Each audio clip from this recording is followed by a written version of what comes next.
Literatura, prosa, poesia, Escrita. leitura, Olá, eu sou a Beth Leites e você está no Frequência Escrevedeira, o seu programa literário. No Frequência Escrevedeira você encontra todo mês uma série de assuntos relacionados com escrita, leitura e o fazer literário de uma forma bem ampla e dinâmica. Você pode ouvir nosso programa no seu tocador de podcast preferido ou ver a gente no YouTube da Escrevedeira. Vamos lá? Frequência Escrevedeira.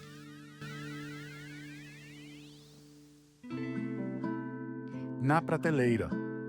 Aqui eu falo com duas pessoas escritoras que estão com novos livros nas prateleiras das livrarias, das bibliotecas ou da sua casa. Mas por que escrever? Vamos ficar por dentro das inquietações e interesses que mobilizam diferentes processos de escrita. Ao mesmo tempo que lhes dava broncas, a minha mãe não forçava abortos clandestinos nem admitia porrada dentro do brega. Para isso estavam Zé e Tadeu a fazer a ronda. E em troca, somente pedia um pouco de juízo, nada de fazer besteira nem de se perder nas drogas. E as obrigava apenas às aulas de etiqueta e ao bom comportamento. 50 meninas em vestidos bonitos, de salto alto, pedindo champanhe, vermute, o que houvesse de mais caro. Dentro daquelas paredes operavam-se muitos dos encantamentos de minha mãe, a deixar um homem desnorteado, pois uma vez lá dentro se esquecia da digníssima esposa, da política nacional e das lacunas do Jornal da Bahia, que, em resposta à determinação militar, deixara impressas longas sessões em branco, fantasmas de artigos censurados. Enquanto eu espiava por trás de móveis e cortinas, fascinada por danças e maquiagens, esqueciam-se os anúncios de prisão, as surras e o perigo vermelho. Esqueciam-se as perseguições e as ocupações universitárias. Esquecia-se até mesmo o toque de recolher. Lapsos que tornaram difícil, mesmo muito depois, reconstituir a atmosfera daqueles dias. Todos nós, acostumados a esquecer, precisaríamos flexionar os músculos da memória. Betânia Pires Amaro nasceu em Recife, mas foi criada na Bahia, em Ilhéus e em Salvador, essa sortuda. Graduada em Direito pela Universidade Federal da Bahia e mestre em Direito do Estado pela Universidade de São Paulo, ela é escritora e advogada, além de ministrar cursos e palestras sobre escrita criativa. Seu primeiro livro, O Ninho, publicado pela editora Record em 2023, foi vencedor na categoria Contos dos prêmios Sesc, APCA e Jabuti. Betânia mora atualmente em São Paulo, onde trabalha na Secretaria Municipal de Educação. Ressalga, que acaba de sair pela Record, é seu primeiro romance e é dele o trecho que eu acabei de ler. Betânia, bem-vinda ao Frequência Escrevedeira. Olá, Beth, a todos os ouvintes. É um prazer estar aqui com vocês hoje para falar de literatura e desse romance. Betânia, qual você diria que é a história do Ressalga entre tantas histórias que aparecem por aqui? Ressalga conta a história de 3 gerações de mulheres, né, que vão partir aí do sertão da Bahia, nos anos 40, nos anos 50, uma época já marcada por muitas migrações, né, movimentos migratórios decorrentes de seca, estagnação econômica. E essa família, né, vai através da sua matriarca Janaína, vai se deslocar até o Recôncavo e, por fim, até Salvador, na geração seguinte, né, com a mãe da narradora. Então, essa transição pelas geografias da Bahia buscava justamente explorar um período que foi muito rico na história da Bahia, na história do Brasil, um período de grande efervescência cultural, porque justamente vai se alinhar a eventos de grande, né, de que são muito conhecidos do público, né, a ditadura militar, a industrialização do Estado, e inclusive, especialmente no caso de Salvador e da Bahia, da história da Ladeira da Montanha, né, que era onde se reuniam os principais cabarés da cidade, e era ali naqueles cabarés que se operavam realmente os encontros entre políticos, artistas, religiosos de vários tipos, inclusive, e toda sorte, né, de elite cultural brasileira, né, nos bares e eventualmente nos cabarés daquela região. Então a história dessa família vai caminhar junto com essa história, né, do país, do estado, de uma forma que as coisas vão se entrelaçando, né, e personagens que de fato existiram, vão conviver com essas mulheres e com outros personagens fictícios. Legal. Como é que essa história chegou até você? Quer dizer, como é que você chegou na história ou como é que ela chegou para você? Quer dizer, uma das histórias, né, porque são várias. Eu comecei primeiro querendo escrever realmente sobre a ladeira da montanha, né. A ladeira da montanha liga a cidade alta à cidade baixa em Salvador, é uma das ladeiras que tem esse papel, né, então ela está numa posição muito central, e hoje ela é completamente decadente, é uma região perigosa, meio abandonada, os prédios enegrecidos, desmoronados, incendiados, né. Então, sempre que eu passava por ali, eu tinha a sensação de que eu estava num cenário de realismo mágico, eu me sentia um pouco num lugar como Macondo, né, ou qualquer outra dessas cidades, que estão realmente no nosso imaginário, né, como um lugar fantástico e fantasioso ao mesmo tempo. Na hora que eu fui recuperar realmente essa história, né, eu fui percebendo, né, à medida em que eu encontrava ali biografias, entrevistas, reportagens, que essas memórias tinham sobrevivido somente na voz dos homens que frequentaram aqueles espaços, né, então eram grandes homens, grandes, jornalistas, artistas, escritores, músicos, e as mulheres elas estavam meio que pelos cantos dessas biografias desses grandes homens, né. Elas sobreviveram nesses relatos, paralelos, ali um parágrafo aqui, um parágrafo ali, nas entrelinhas. Então eu quis trazer essas mulheres para o centro dessa narrativa, né, descobrir ou pelo menos sugerir um pouco, né, como é que elas chegavam até ali, né, qual era o percurso de uma mulher até ela chegar à ladeira da montanha, até ela se prostituir na ladeira da montanha, né, qual era a história dessa mulher, como era a realidade dessa mulher e dessas mulheres, né, que ficaram aí atrás dessas paredes durante a ditadura e não sobreviveram na historiografia oficial praticamente, né, então foi daí começou o projeto como um todo. Legal. Agora você mesma disse que você entrelaçou várias histórias, né, a história oficial. Então a gente tem Getúlio, tem Juscelino, tem a ditadura, tem, nossa, muita coisa da história do Brasil que entra na tua história. Por que você quis fazer esse entrelaçamento?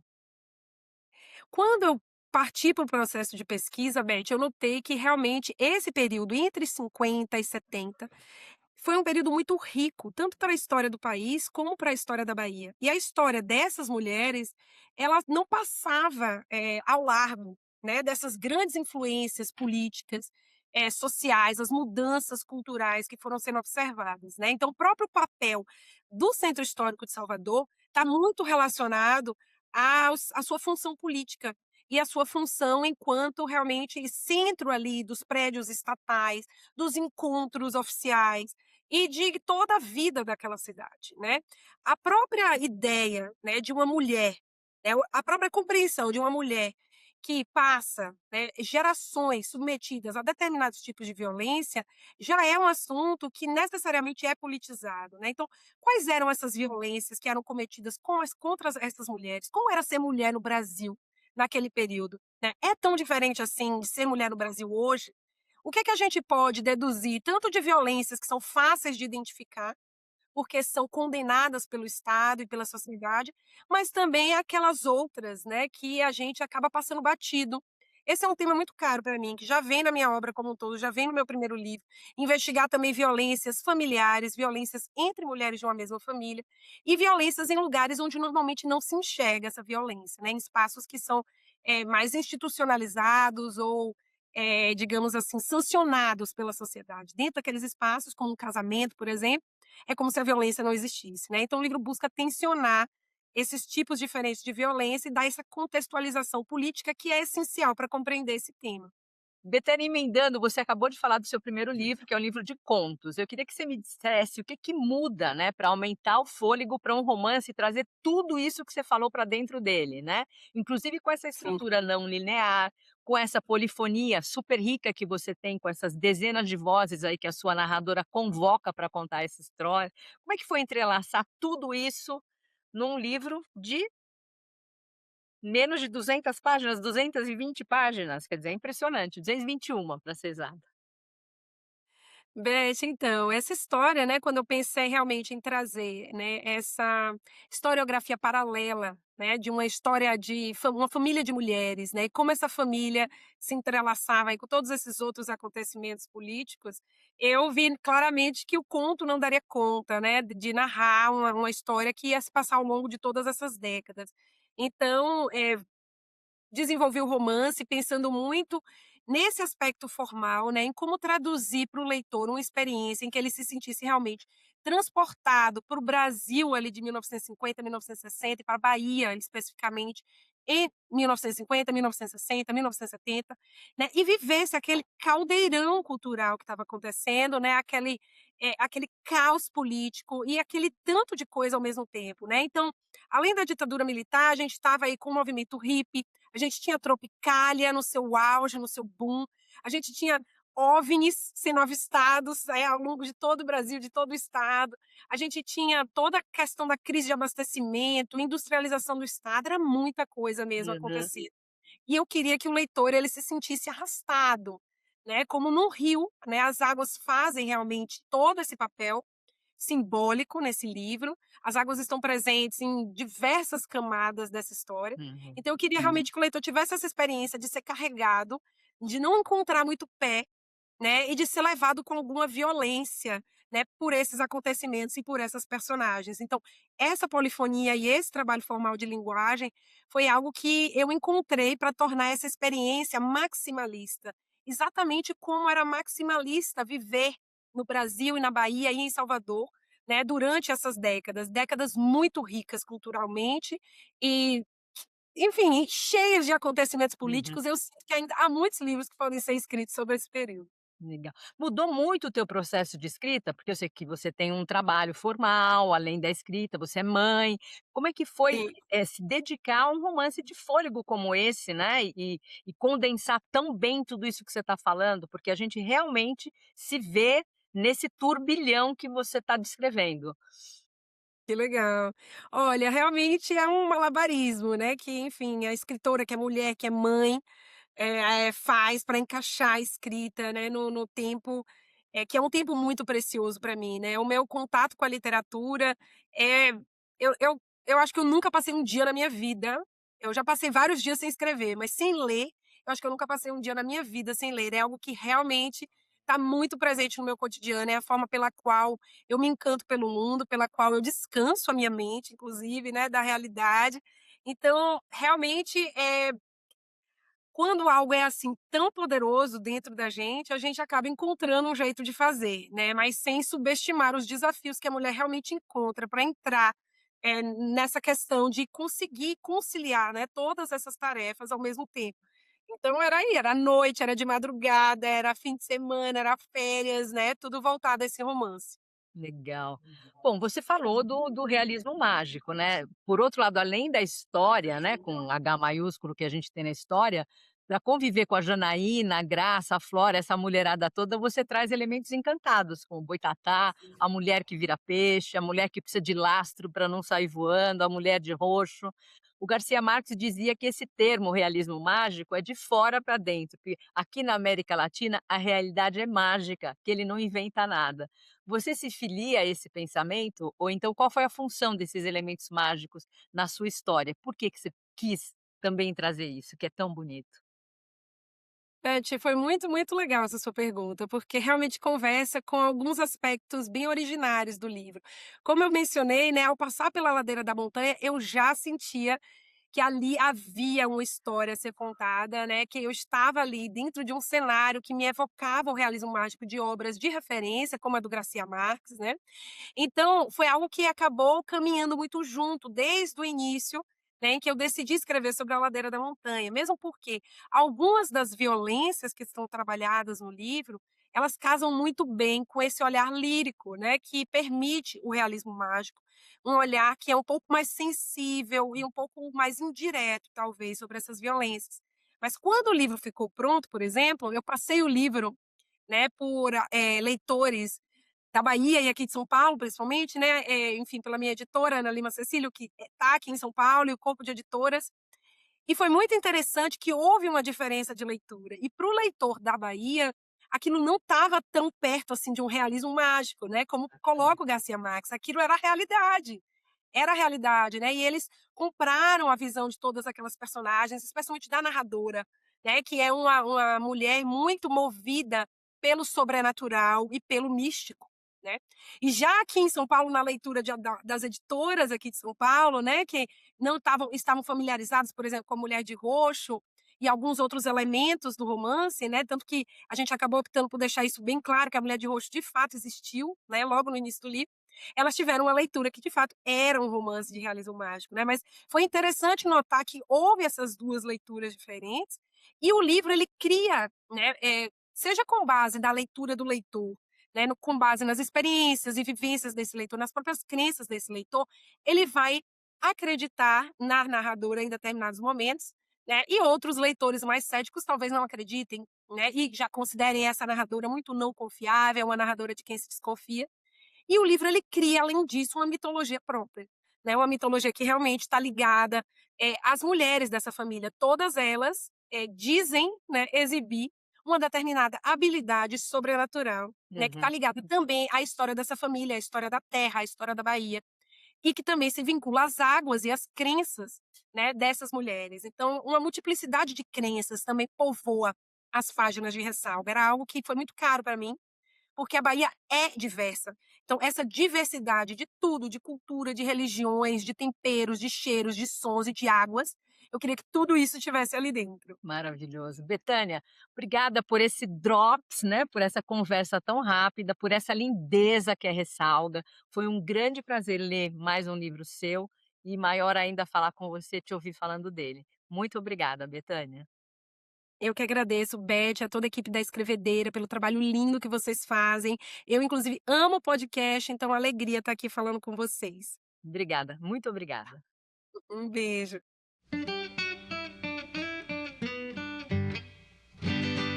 Nos esportes eu era um desastre. Tinha medo de levar bolada, era desengonçada, achava uma tortura. Preferia ficar no banco pensando ou lendo. A maior parte das meninas fazia balé ou jazz e mexia-se com desenvoltura. Eu mal conseguia habitar meu próprio corpo. Essa guria é esquizofrênica, dizia minha tia-avó. Algumas meninas tinham asma e usavam uma bombinha azul. Eu achava que uma daquelas bombinhas poderia me devolver o ar. Queria tanto que fosse asma o que eu sentia. Só uma bomba podia me salvar. A Esther Feingold transita há mais de 2 décadas por diferentes territórios da criação, da poesia às artes visuais e ao design industrial. Ela tem pós-graduação em política internacional e em história da arte, dividindo sua rotina e suas investigações estéticas entre São Paulo e Nova York. Em sua trajetória artística, destacam-se o livro de poemas Éters, lançado em 2011, e a exposição Qualquer Coisa Animal, realizada em 2024 na Universidade de São Paulo, na qual a Esther investigou o apagamento e as convenções que domesticam o corpo feminino. Ela acaba de fazer sua estreia no romance com o livro Apneia, publicado pela editora Kozak, e foi dele o trecho que eu acabei de ler. Bem-vinda ao Frequência Escrevedeira, Esther. Obrigada, Beth. Alegria estar aqui. Obrigada a quem nos ouve. Eu estou realmente, assim, muito feliz com esse lançamento e esse projeto desse livro também bem importante para mim. Me ocupou bastante esses últimos anos. Esther, em poucas palavras, eu queria que você contasse para os nossos ouvintes qual é o enredo do Apneia.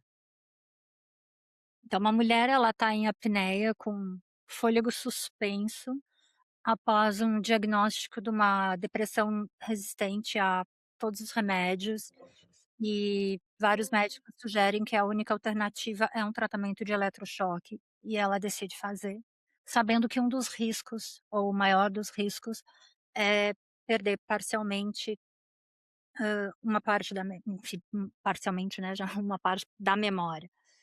E apavorada com isso, com essa possibilidade de perder a memória, ela decide fazer um caderno testamento para a filha, falando um pouco dela, não como uma despedida, mas um pouco como memória mesmo. E o que aparentemente não se move, até por esse estado aí quase de paralisia da depressão mental, né, da paralisia mental, tudo começa a vir à tona.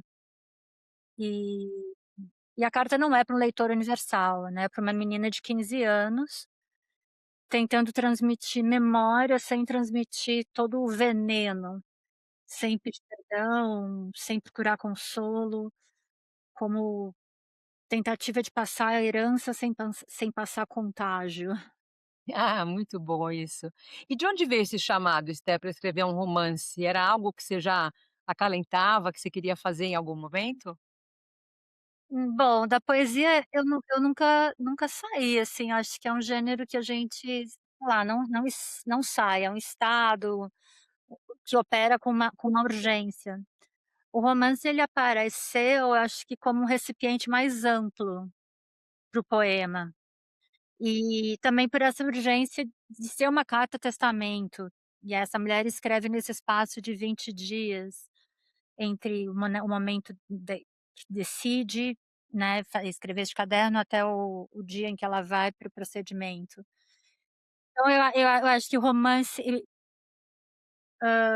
comportava isso, e é uma carta longa, porque carrega várias gerações, né, mãe, filha, e tem uma coisa de respirar, né, de querer, né, tem aquela frase da Hilda que fala de respirar, "Respira meu sopro", né. Acho que o livro tem essa tentativa de passar o fôlego adiante. Legal, legal. Bom, e é isso, né, o livro recusa qualquer linearidade tradicional, ele avança, ele recua, a gente está ali numa maré de estilhaços, como você já falou, por essas memórias, a gente volta muitos anos no passado, chega no dia anterior, chega no próprio dia, regressa mais um pouco, o ritmo é ditado por essas lembranças, né, e pela ansiedade da Esther em relação ao que ela vai viver. Queria que você falasse um pouquinho desse compasso, né, que você montou tão interessante e por que que a Esther se chama Esther? O que que você buscou com esse jogo, Esther? Sim. Bom, eu acho que tem uma coisa, que acontece que é que é uma história, né, não sei se é uma história, mas enfim, ela é tudo bastante visual, e é quase como se eu sentisse mais a convidar o leitor a entrar numa sala do que a me ouvir contar uma história.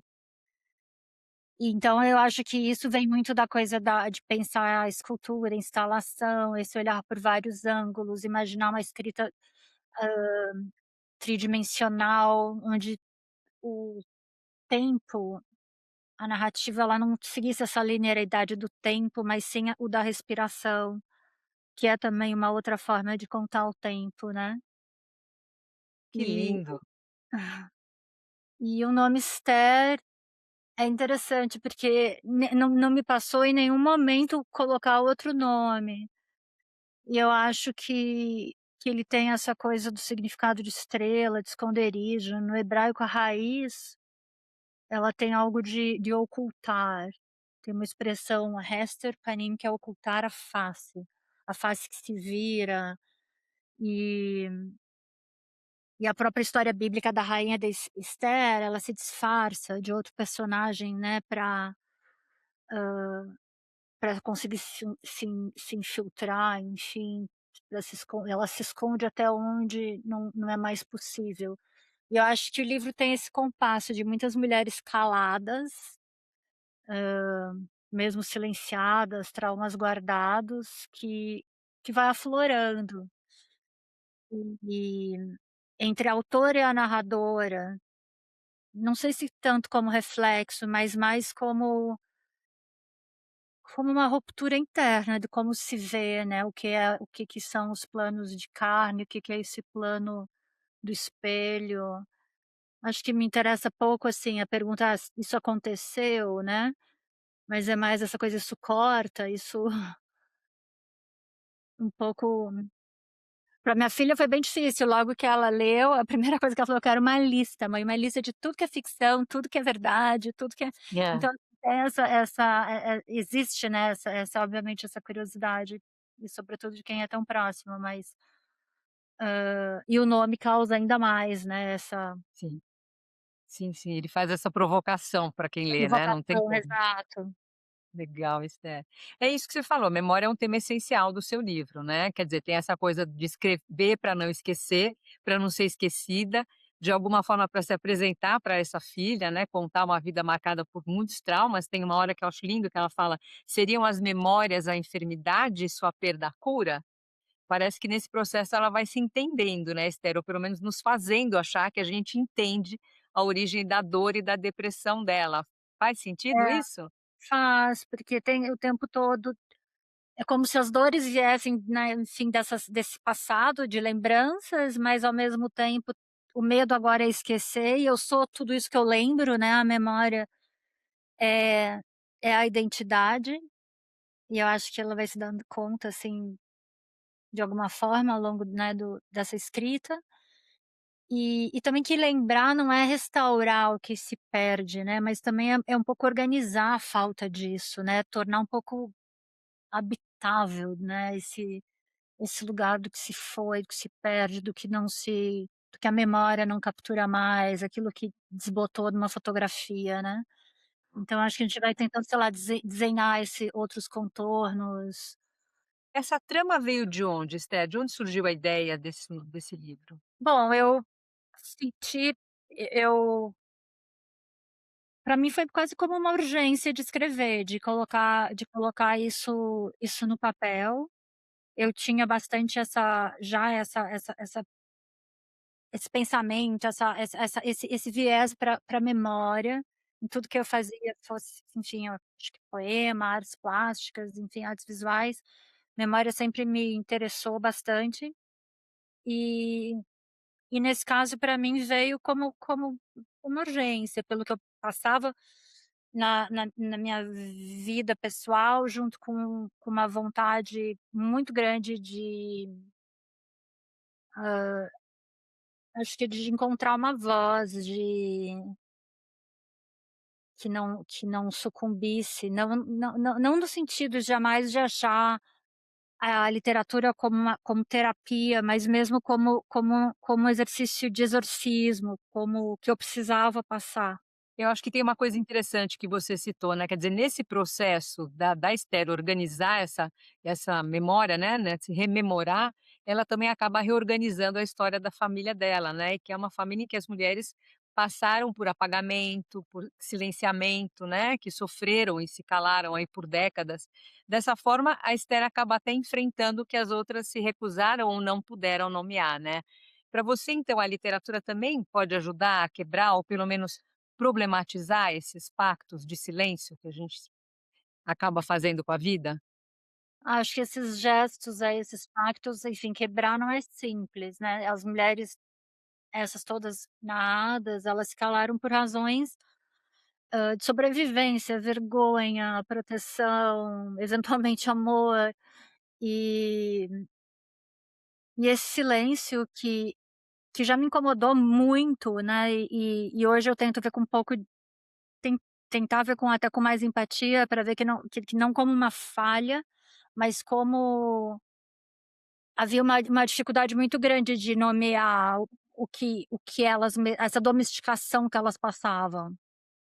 E eu falar delas, falar disso, eu acho que tem uma coisa que liberta e viola ao mesmo tempo, né, porque é uma exposição, mas que eu sinto que frente a toda a domesticação, esse animal que era treinado para ficar quieto, essas mulheres, é necessário. E eu sinto que na escrita eu não consigo,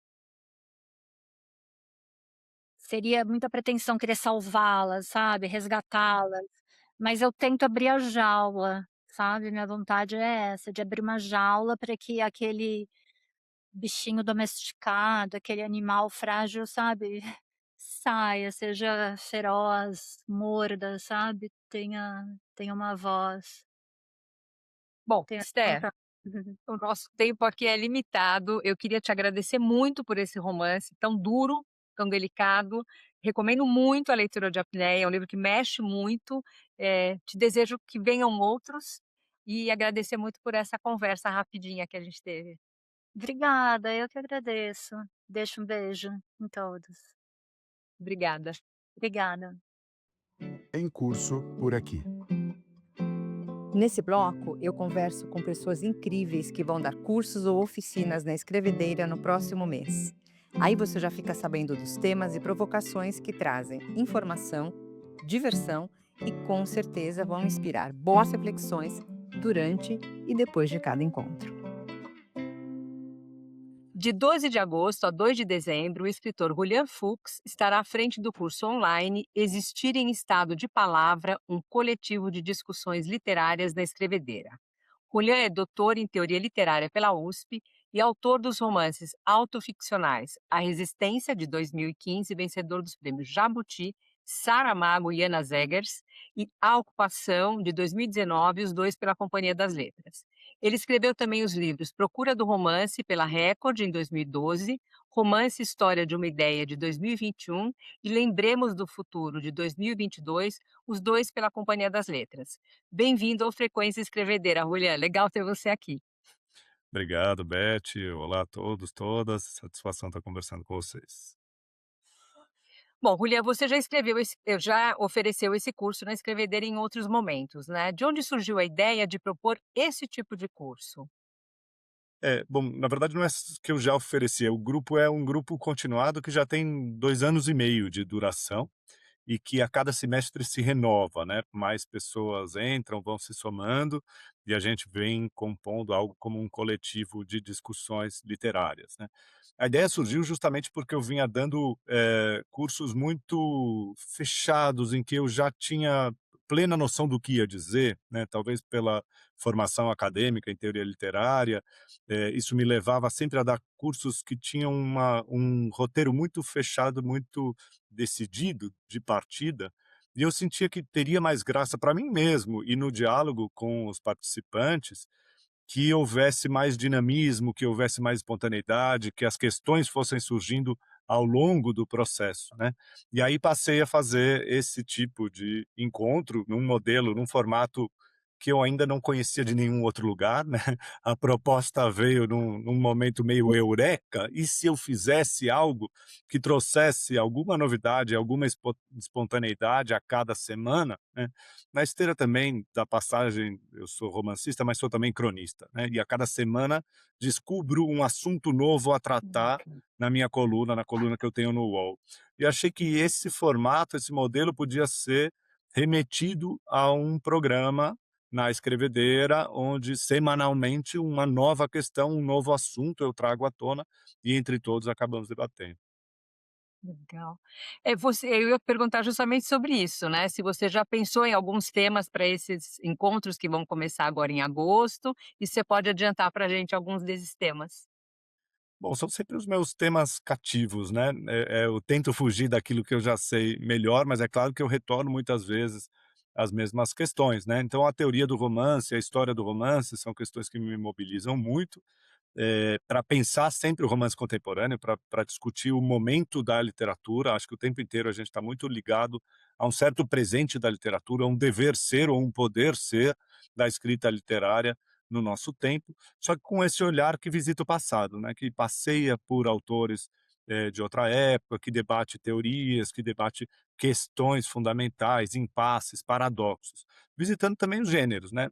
O gênero romance está muito frequente, a gente vai discutindo nos seus diversos fundamentos, tempo, espaço, narrador, personagem, etc., vendo as transformações históricas desses elementos, mas também passando pela crônica, que me interessa como questão, pelo Ai, que ensaio, legal. pelo conto, as teorizações todas, eu vou buscar para a gente pensar coletivamente o que disso nos serve para escrever os livros que a gente deseja escrever.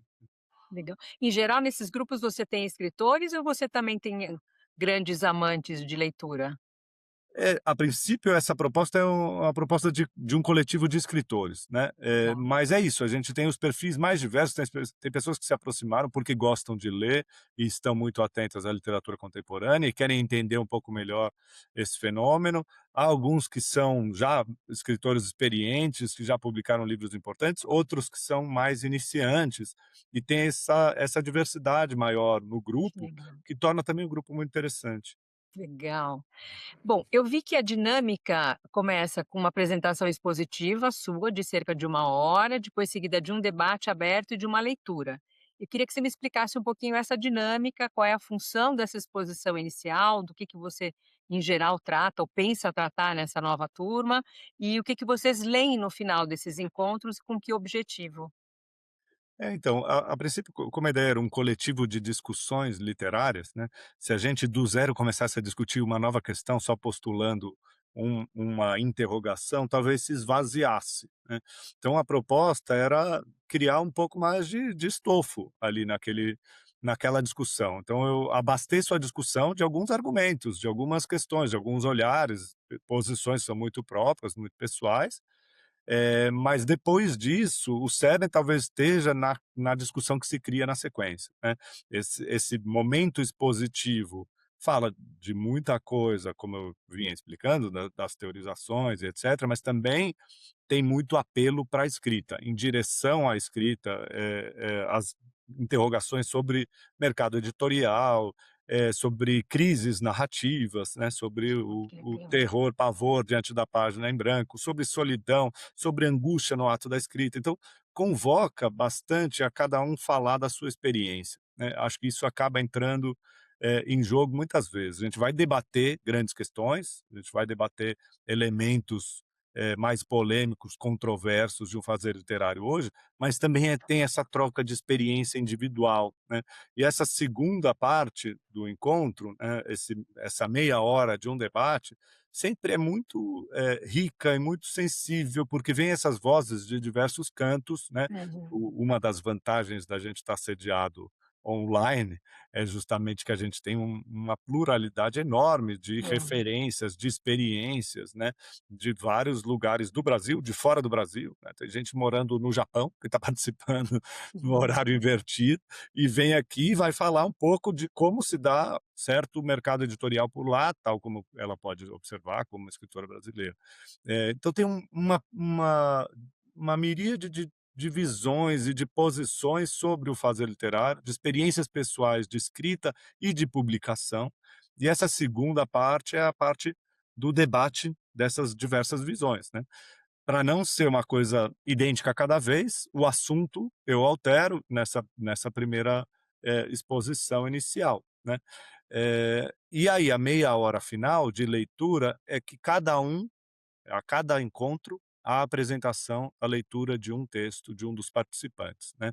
Então o texto é curto, geralmente no máximo 3 páginas, em 10 minutos algo se lê, a gente lê coletivamente, e passa ali mais uns 20 minutos debatendo o que leu, o que observou, né. É a passagem em direção a uma certa prática, né, porque a gente está aqui teorizando a respeito do escrever, e aí vai aparecer um exemplo de escrita concreta de um dos participantes, né. E também para ter algo também do teor de uma oficina, mas sem que venha mergulhado naquela leitura sistemática, Uhum.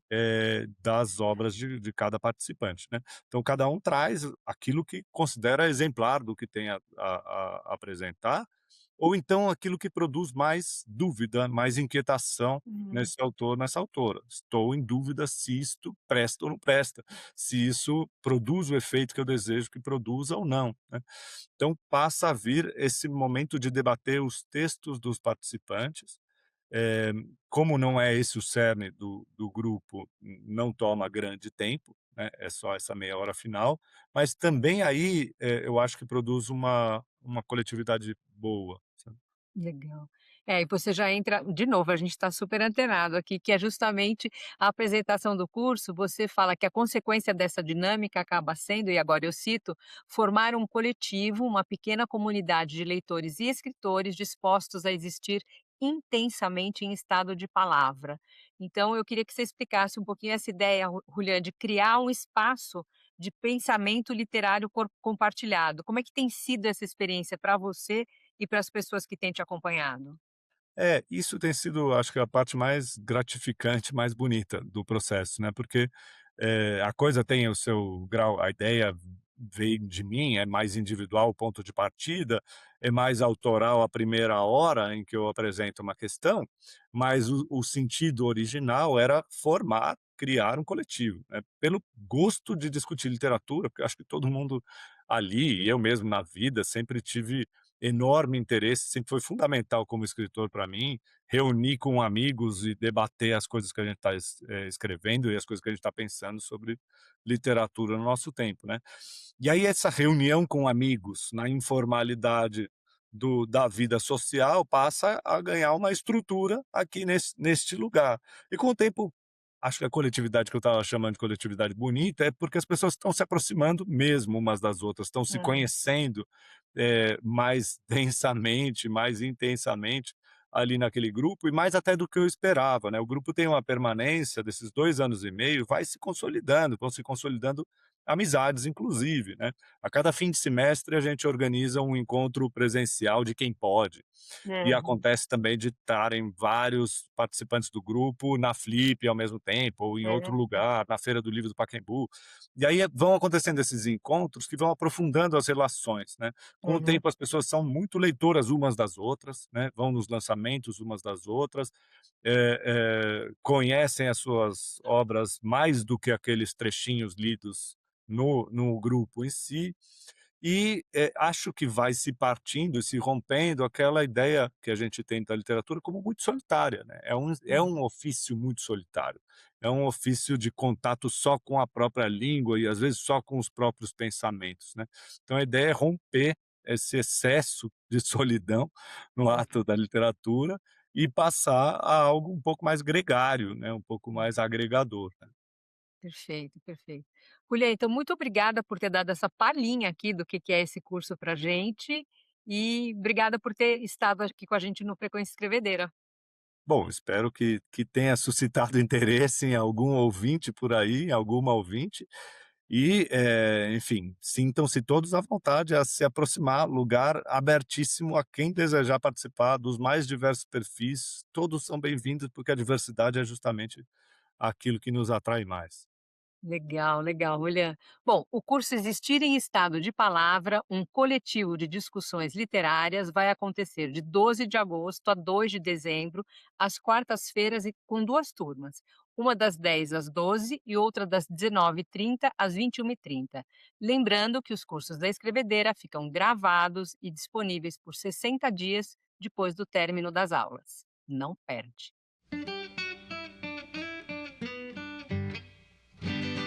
Diálogos de psicanálise e literatura, habitar a terra, a casa, uma língua. É o nome do novo curso que a Vivian Steinberg vai fazer aqui na Escrevedeira. Ele vai ser oferecido online de 19 de agosto a 23 de setembro. Vivian é psicanalista, escritora, professora universitária e de cursos livres relacionando literatura e psicanálise. Mestre e doutora em literatura portuguesa e pós-doutora em teoria literária pela USP, ela é autora dos livros Literatura Estrangeira em Língua Portuguesa, Literatura Africana em Língua Portuguesa e Teoria Literária Poética.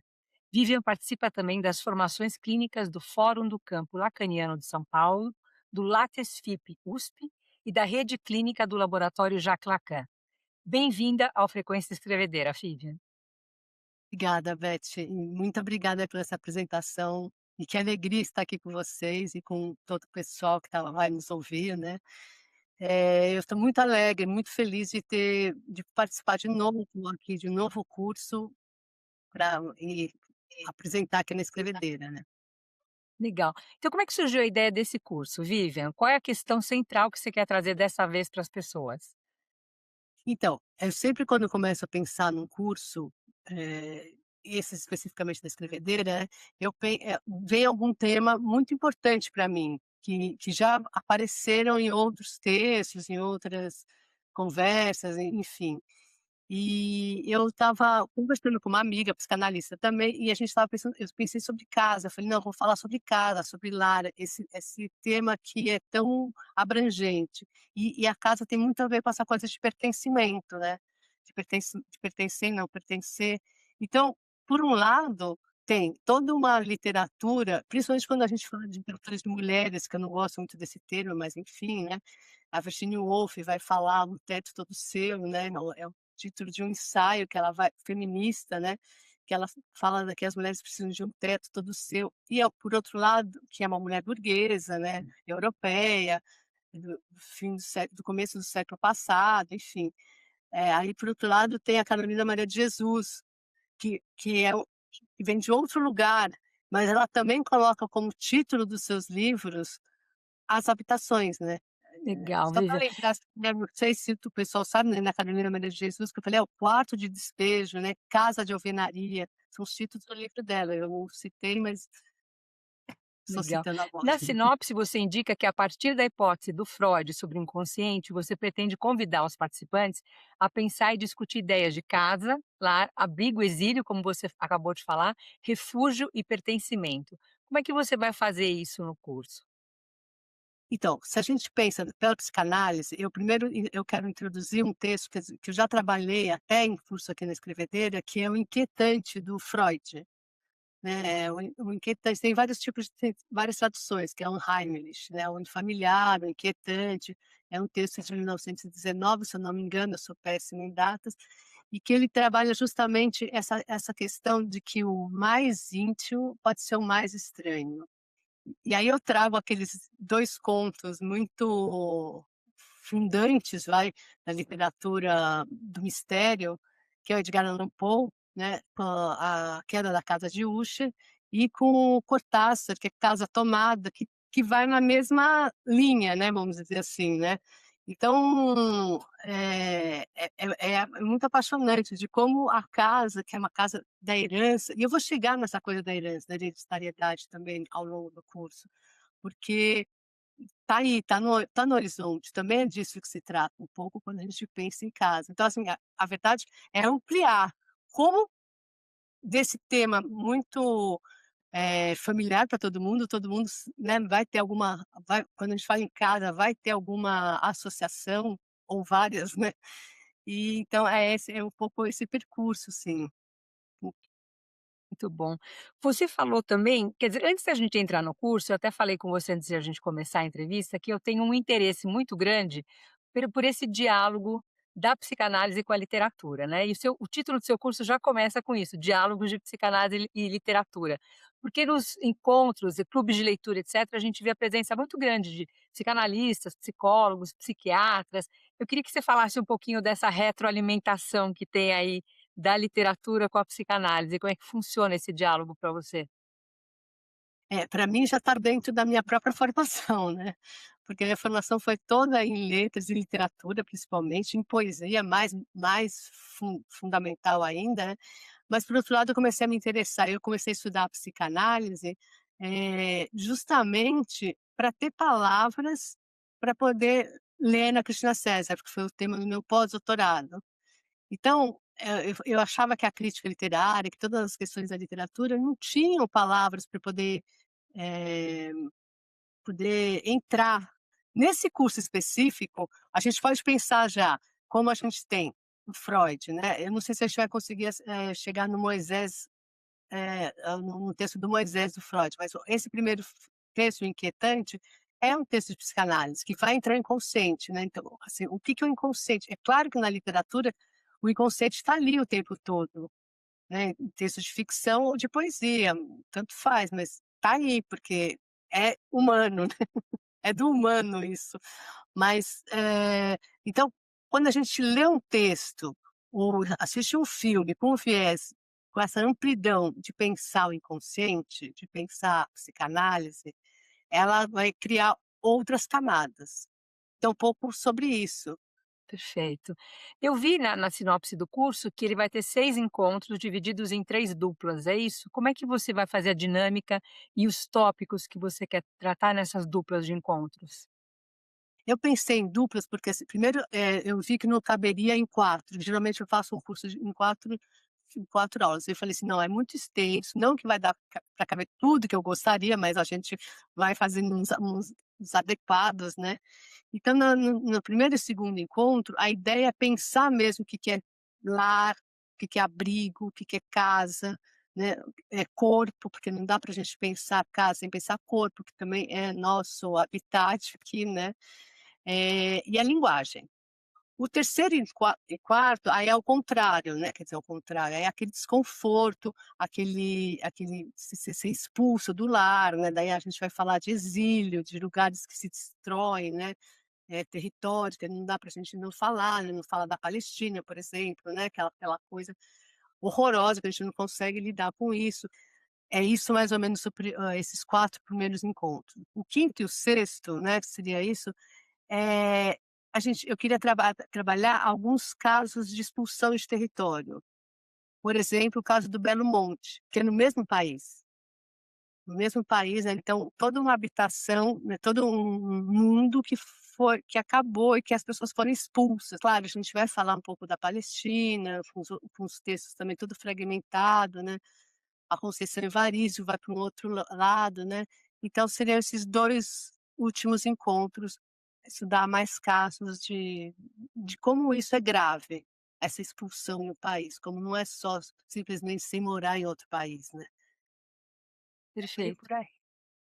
Agora, Vivian, para quem quer chegar com alguma leitura prévia de base ou quem quer saber mais realmente sobre o tema, você pode recomendar um ou dois livros de ficção ou não ficção para quem tem esse interesse? Olha, eu recomendaria mesmo o texto do Freud, Inquietante. Ele coloca nesse texto, ele tem um conto que é O Homem de Areia, do Hoffmann, então já tem uma literatura interessante aí, né, para relacionar. Eh, eu colocaria também o curso, esses contos que eu citei, né, que eu acho bem fundante, né, ah, Os contos você diz o Cortázar e o Poe. do Paul Cortázar. E esse livro aqui eu acho que eu também cito, acho que seria bem interessante, chama A Balada do Cálamo, Legal. da Cicarrini. É, acho que é isso, mas eu Acho acho que é que é mais isso, né? Difícil, né?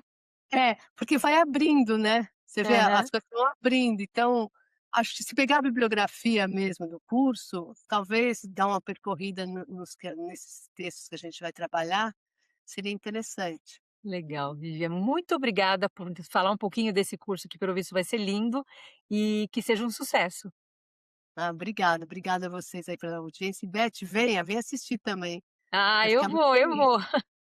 Boa. Legal. Então, olha, o curso Diálogos de Psicanálise e Literatura, Habitar a Terra, a Casa, uma Língua, vai acontecer de 19 de agosto a 23 de setembro, às quartas-feiras, das 19h30 às 21h30.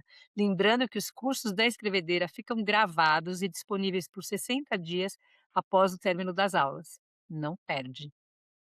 E aí, gostou? Então entre no site da Escrevedeira, www.escrevedeira.com.br, para saber mais sobre esses e outros cursos. Clubes de leitura. Você já participou de um clube de leitura? A Escrevedeira tem 2 opções online, de literatura contemporânea e de clássicos. Neles, você compartilha suas impressões com outras pessoas e amplia sua leitura.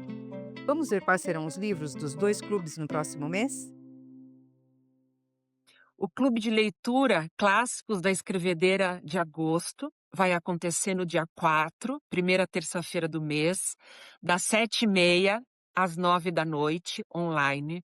E a gente vem com o livro O Mundo se Despedaça, do nigeriano Chinua Achebe, publicado em 1958. Um livro muito importante para a gente ler, conhecer. Aqui no Brasil, publicado pela Companhia das Letras, tem a tradução da Vera Queiroz da Costa e Silva. Leia, encontra com a gente no dia 4 de agosto, vamos conversar sobre essa obra que precisa ser lida.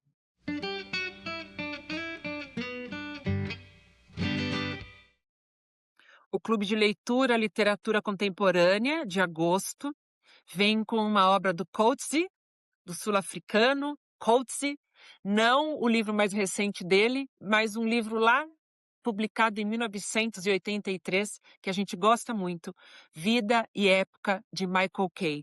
Aqui no Brasil, publicado pela Companhia das Letras, tem tradução do José Rubens Siqueira, uma obra muito importante desse escritor que a gente tanto admira.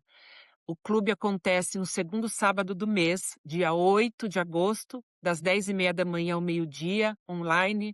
Leia, venha aqui conversar com a gente, uma ótima forma de começar o final de semana. Quer participar desses clubes de leitura? É só entrar no site da Escrevedeira, www.escrevedeira.com.br, para saber mais e fazer sua inscrição. Cozinha Literária. Que tal conhecer outros protagonistas que fazem o mundo dos livros girar? O bate-papo aqui é com pessoas editoras, tradutoras, ilustradoras, críticas, mediadoras, influenciadoras, a lista é enorme.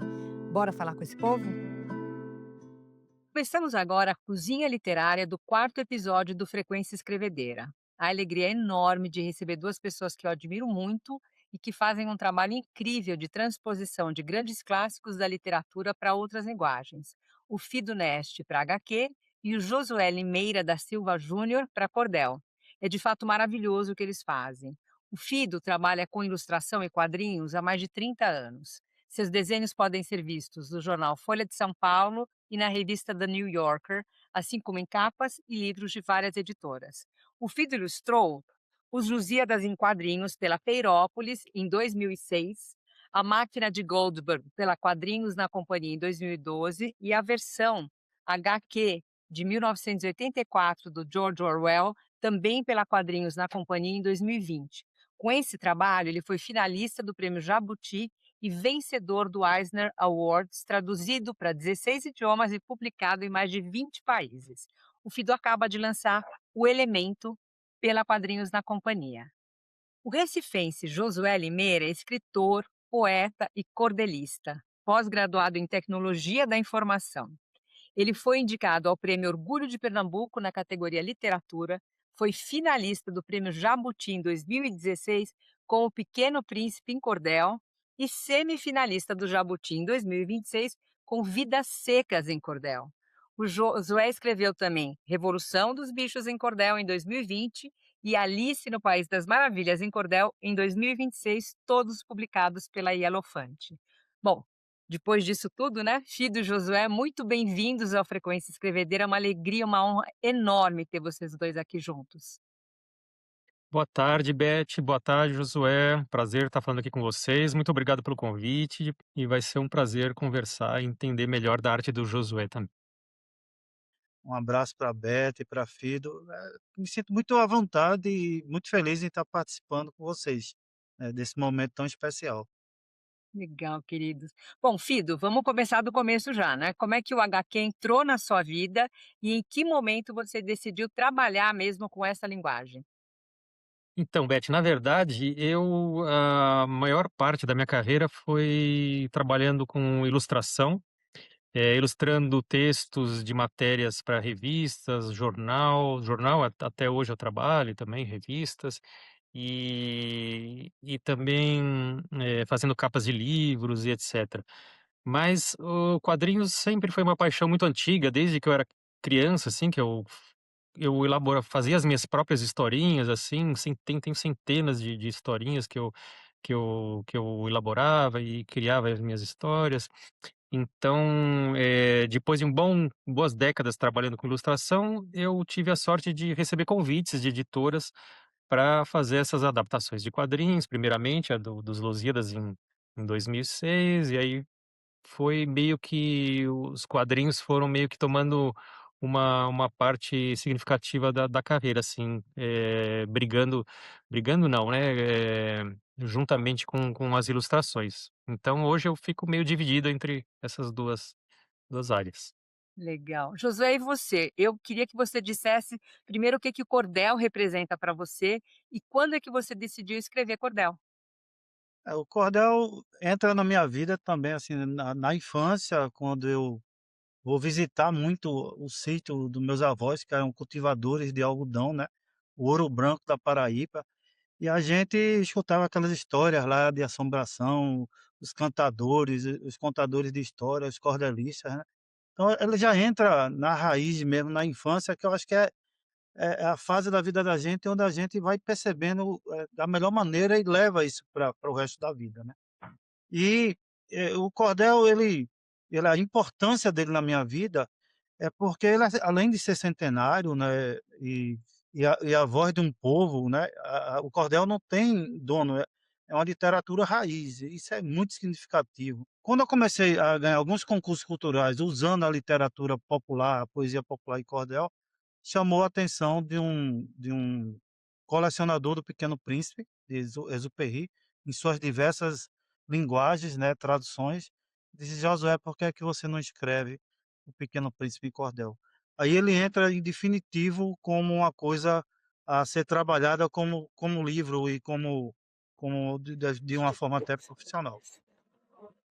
O príncipe não atinava qual seria a serventia de acender lampiões trabalhando noite e dia num planeta sem ter gente e sem qualquer moradia. Que coisa maravilhosa. Bom, agora entrando no tema da nossa conversa, eu queria saber quando e por que vocês se lançaram a esse desafio de adaptar obras clássicas para cordel e HQ. Vocês falaram um pouquinho agora, né? Tanto você quanto tanto o Fido quanto o Josué, mas como é que foi isso? Quer dizer, deu um medão no começo, tipo, nossa, eu vou trabalhar com os Lusíadas, vou trabalhar com o Pequeno Príncipe. Como é que foi esse primeiro contato nessa transposição, Fido? No meu caso foram convites, assim, como eu falei, então, eu levei um susto mesmo, porque não tinha no caso dos Lusíadas, por exemplo, eu não tinha contato com a obra desde das épocas de estudo, né. E claro, pelo volume da obra e a linguagem é algo naturalmente, intimidador. E eu lembro que foi um desafio, não, que legal, é um grande desafio, vamos em frente. E eu lembro de reler, tanto os Lusíadas como 1984, a tarefa de você reler depois de tantos anos, né. 1984 também eu tinha lido a primeira e última vez em 1984 para a escola. Eu tinha 13 anos. Então é muito interessante você reler, mas foi sempre, assim, um trabalho de redescoberta do texto e um trabalho interessante de você, escolher o que que você vai mostrar em imagens, como é que você vai adaptar, o que que você vai querer transpor, tudo isso.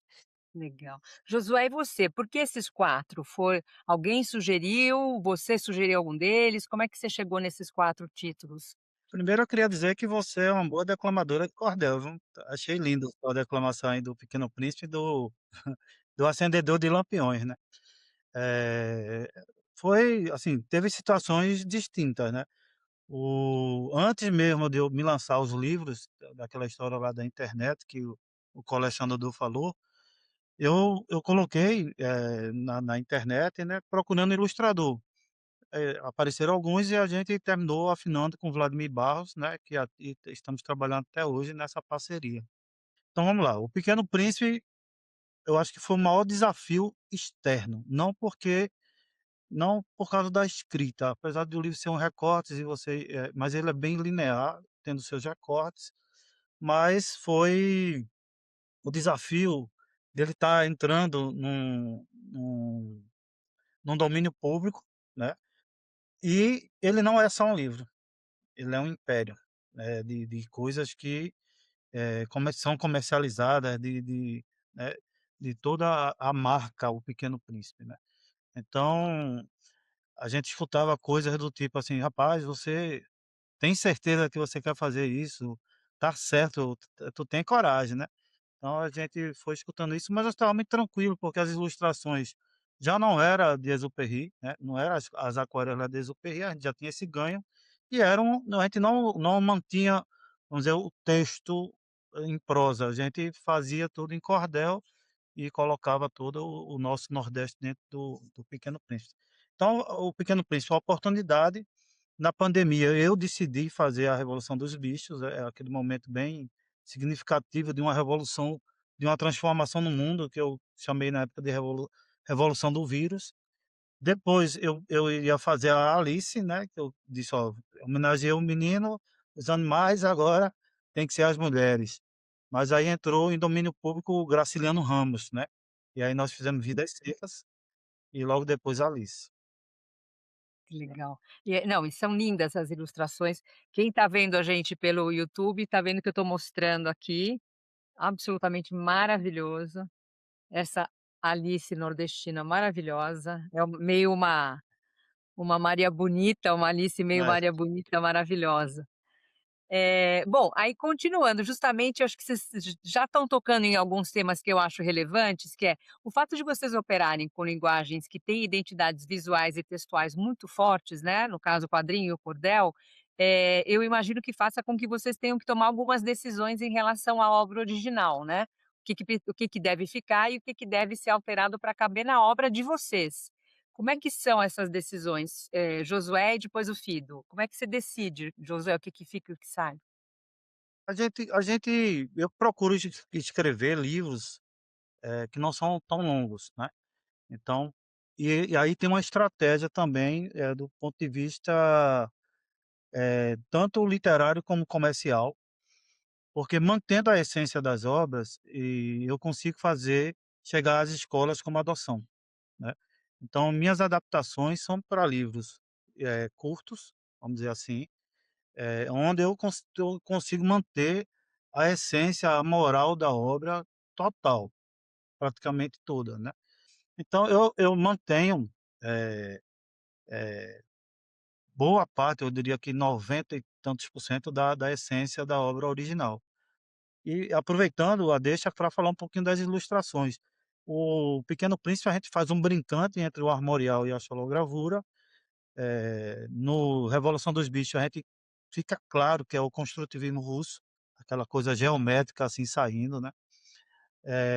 O Vidas Secas, armorial puro, do movimento armorial de Ariano Suassuna, e agora a gente presenteia o público literário com uma homenagem ao tropicalismo, né, os 60 anos do tropicalismo, com Alice no País das Maravilhas, vestido aí de couro, né, do mestre celeiro, né, Expedito Celeiro lá do Ceará. Então são verdadeiras obras de arte esses 4 É. livros, assim, é um negócio para ter com muito amor e carinho na biblioteca. Fido, e como é que você toma essa decisão do que fica e do que sai? No meu caso, ouvindo Josué, eu penso que foi totalmente o oposto, assim, a experiência que eu tive com as 2 adaptações são livros enormes, com muito texto, né, principalmente os Lusíadas. Então, os Lusíadas eu escolhi, não tinha como, assim, fazer o resumo de todos os cantos de todo o livro, senão ficaria, inviável. Eu selecionei os cantos que mais me marcaram, desde os estudos, da época de estudos, e eu achei o que eu fiz, que eu achei que ficou, assim, de para poder imprimir a minha voz, assim, um pouco mais, eu coloquei desenhei a própria figura do Camões, ele se apresentando e contando da história, um pouco da história dele e do contexto, e ele fazendo uma ponte entre um canto e outro também, e o próprio Camões aparece. No caso do 1984, aí sim, eu achei, importante manter todos os capítulos, para mim, assim, apesar de ter sido um convite, o livro e o autor sempre foram um dos meus preferidos, assim, me marcou muito a primeira leitura, então, foi muito especial para mim. Então eu fiz questão de manter todos os capítulos, e é uma adaptação carregada de texto, sim, mas, aqui e ali eu consegui imprimir também um pouco da minha visão, principalmente quando o Winston Smith, o protagonista, ele tinha os seus pensamentos, então eu podia, viajar, entre aspas, um pouco mais com os desenhos, né. Legal. Bom, tem uma pergunta que eu acho importante a gente discutir, que é que tanto os quadrinhos quanto o cordel já sofreram preconceito por serem vistos como formatos menores, vamos dizer assim, né? Vocês sentem que levar o George Orwell, o Camões, o Graciliano, o Saint-Exupéry para esses formatos ajuda a quebrar essa barreira? Ou ainda tem esse olhar de desconfiança, tipo, HQ, cordel? Como é que vocês veem isso? Eu acho que é uma conversa já bem ultrapassada essa, assim, eu acho que, cada vez mais as pessoas descobriram que é uma linguagem diferente, mas que ela vem, de certa maneira, a ajudar até pelos tempos que a gente vive, né, a briga das folhas, das letras com a telinha do celular é uma coisa, assim, cruel. Então, o que eu recebo de mensagens de pais falando: "Poxa, muito obrigado, você conseguiu fazer com que o meu filho lesse um clássico finalmente". E é claro, apesar disso, eu sempre recomendo e falo para os alunos, para os leitores, os mais novos: "Olha, vá atrás do original também, leia os originais", para não ficar só nas adaptações também. Isso é extremamente importante, filho. A gente não faz uma coisa disruptiva, né. Eu não entro com cordel, né, você entra com cartoon, com os quadrinhos, para eliminar a obra original. Não, muito pelo contrário, a gente promove uma ponte entre aí as duas obras, né. Então eu costumo dizer que é uma obra nascida da outra. Exato. Mas, assim, falando do preconceito, vê só, Beto e filho, eu acho o seguinte, eu acho que para o cordel, e aí eu vou fazer uma situação até muito pensativa da ocasião. As pessoas que viam antigamente, era os cordelistas eram semi-analfabetos, né, e produzia seus próprios textos, vendiam em feiras e tudo mais. Então, assim, era economicamente, era uma literatura mais pobre do ponto de vista financeiro que eles não tinham. E as pessoas olhava, né, os ricos, a nobreza, olhava de uma forma diferente para aquilo ali. Mas talvez isso tenha sido a grande força do cordel. Ela virou do povo, né, e quando é do povo é muito forte. Então ela cresceu no povo, ela não tem uma editora, ela não tem um dono. O cordelista vai lá, pega seu folheto, seu livreto, produz, grampeia, vende. Então não tem assim, ela é forte.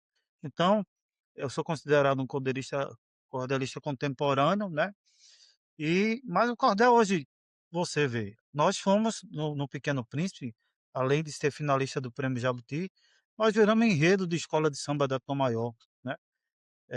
Tivemos a felicidade de ver nosso livro Pequeno Príncipe e a Revolução na mão do Papa Francisco, entregue por um padre daqui de São Paulo, presenteando, né. Virou teatro, virou, quadrilha junina, né.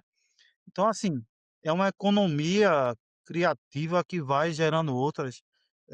A Revolução dos Bichos me deu uma liberdade grande, assim, de talvez a maior dos 4 livros, e além de toda a bicharada do Solar, eu coloquei o nosso bode, Julião, Tem um bode, de verdade. tocando sanfona ao bicho da Inglaterra, em homenagem a Julião, né, Francisco Julião, que fez as ligas camponesas junto com Miguel Arraes, à época. Que Então, legal. estava dentro do contexto, eu aproveitei e homenageei Francisco Julião, né. E o Josué falando da força do cordel, da literatura de cordel, que é uma coisa do povo e eu penso, assim, que ela é uma coisa que anda com as próprias pernas, né, tem a sua vida própria. E eu não posso deixar de o Josué falando, assim, eu me lembrei, se a gente não pode traçar um paralelo, assim, de pensar com eh, um cara da cidade, assim, da cidade grande de São Paulo, se a gente não pode comparar, mal comparando, assim, essa coisa da literatura de cordel, de você fazer com as próprias mãos os fanzines, né. Fanzines que foi como eu comecei, na verdade, participando e fazendo até com, os fanzines, fazendo com as próprias mãos e com xerox e tal. Uma coisa mais entre aspas, "punk", talvez, né. Pode ter essa conversa entre as 2. É a verdadeira arte independente, né.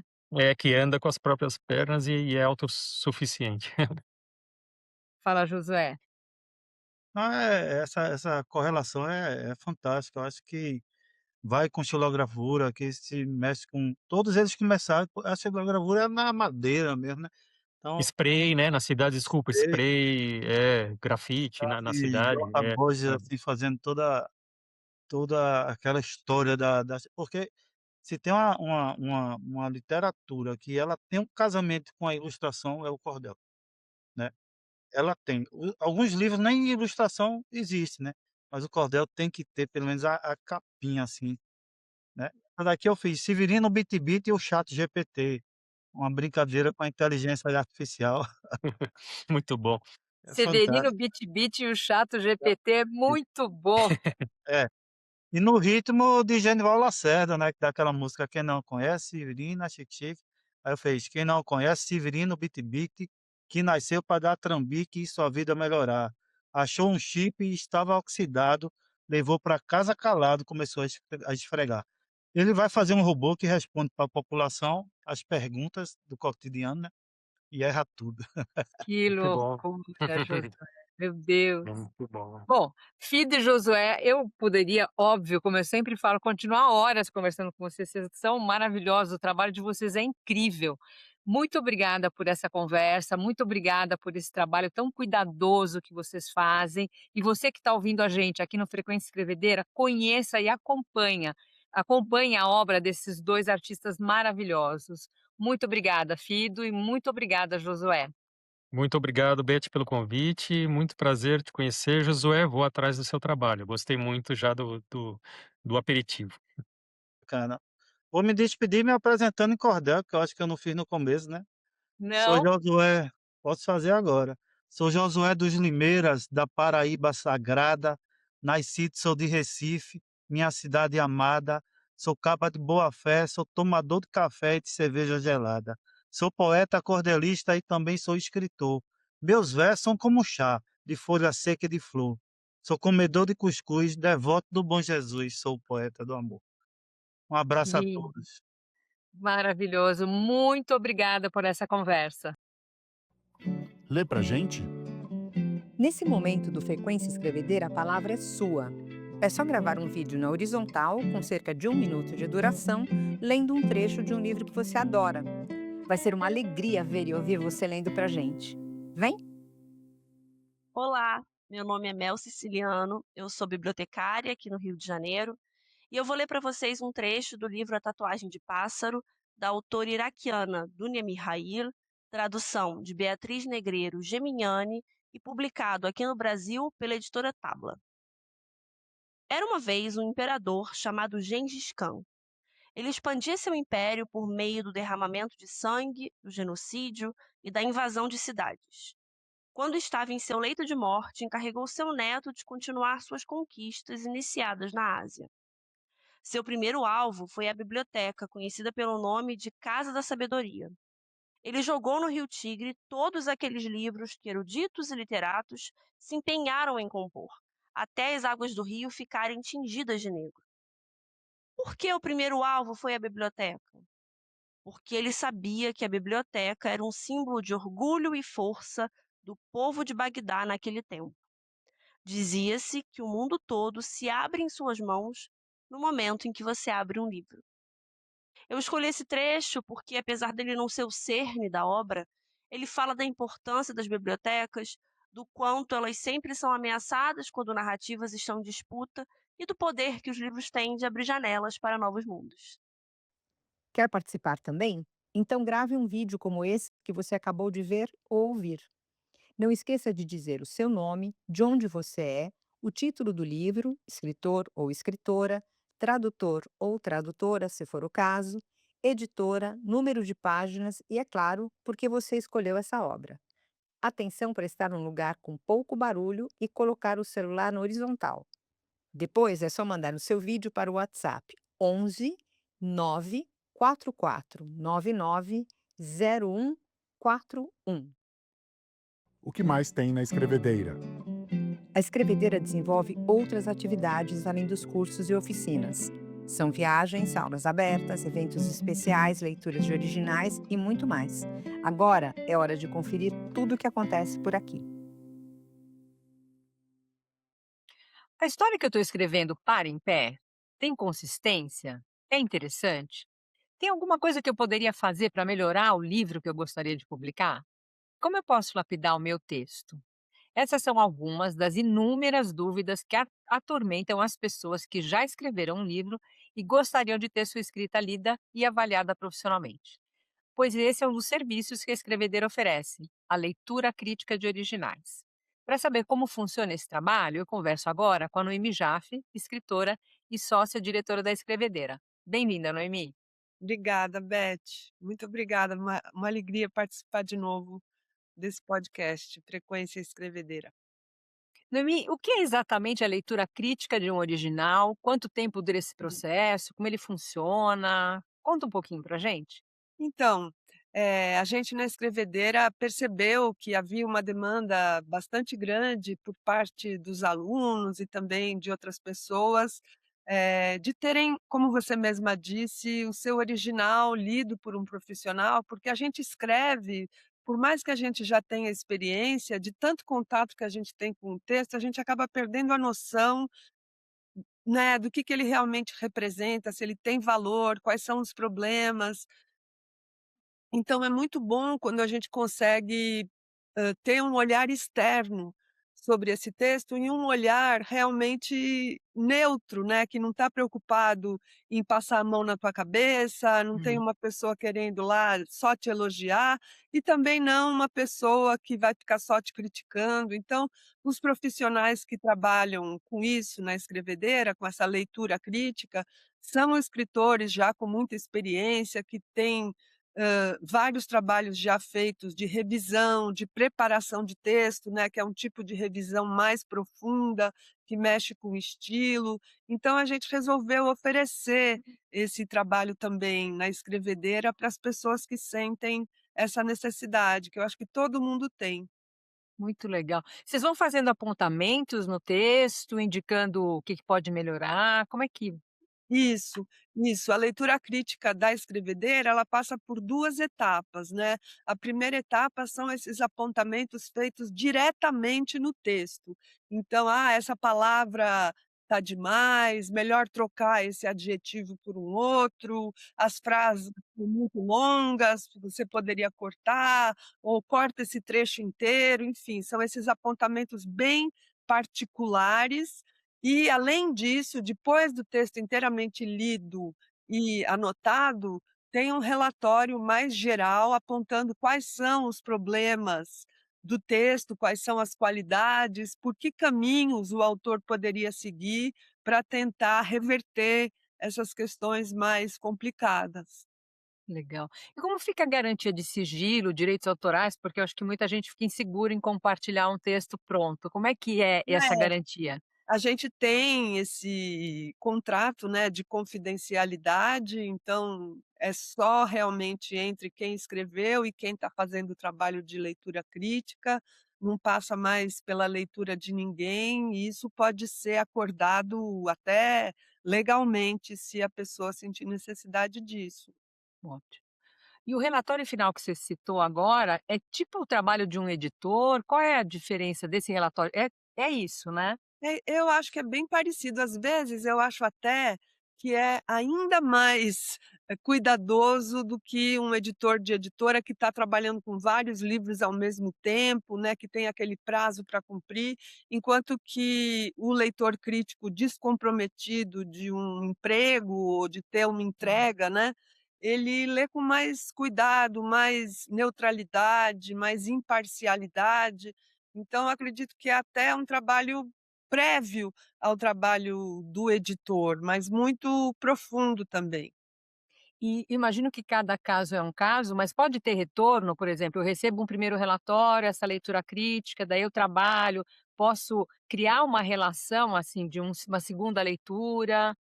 Isso depende das necessidades de cada pessoa. Já aconteceu de alguém ainda ficar um pouco, querendo um pouco mais, né, e ter uma segunda leitura, mas tudo isso é acertado, com a pessoa interessada, né, porque daí tem um valor a mais, claro, se tem uma segunda devolução. E para quem está em dúvida, Noemi, sobre o melhor momento para contratar esse serviço, no meio do texto, no fim do texto, você recomenda alguma coisa ou, de novo, cada caso é um caso? Porque, de novo, Beth, além do serviço de crítica, de texto, de leitura crítica, a gente também tem um serviço que é de acompanhamento da escrita, né. Por exemplo, se você está escrevendo, está no meio do processo e não sabe para onde ir, não sabe como continuar, você pode contratar uma pessoa da escrevedeira que vai ter encontros até presenciais com o autor e ficar lendo e sugerindo caminhos, aí esse trabalho é mais pago por hora do encontro, enquanto que a leitura crítica é paga por lauda, né, por número de caracteres. Então é um trabalho diferente. Agora, Se o autor quiser uma leitura crítica na metade do processo, também não tem o menor problema. E a gente faz leitura crítica de crônica, de poesia, de conto, de romance, não é só de romance. E até já fizemos, por exemplo, de uma pessoa que estava escrevendo uma tese, né? A gente tem pessoas que têm mestrado, que têm doutorado e que sabem também ajudar alguém que estiver com necessidade de trabalhar a linguagem acadêmica, não só a linguagem literária. Super serviço, Noemi, muito legal. Obrigada por ter compartilhado isso com a gente. Obrigada a você, Beth, pelas ótimas perguntas. Se você quiser fazer uma consulta inicial sobre esse serviço, é só entrar em contato com a equipe da Escrevedeira pelo e-mail contato@escrevedeira.com.br. Esse foi o Frequência Escrevedeira, o podcast mensal da Escrevedeira, um centro cultural dedicado a quem ama ler e escrever. Gostou? Então avalie o programa, segue a gente e recomenda para os amigos. Valeu, pessoal! Até o mês que vem. Criação e apresentação, eu, Beth Leites. Comitê editorial, Noemi Jaffe, Luciana Gerbovic, João Bandeira, Beth Leites, Norberto de Assis e Mariana Coutinho. Edição e mixagem, Norberto de Assis. Identidade sonora, João Bandeira e Pedro Palhares. Vinheta Escrevedeira, Cadão Volpato. Animação, Fábio Uehara. Apoio administrativo, Cuca Dias e Aline Souza.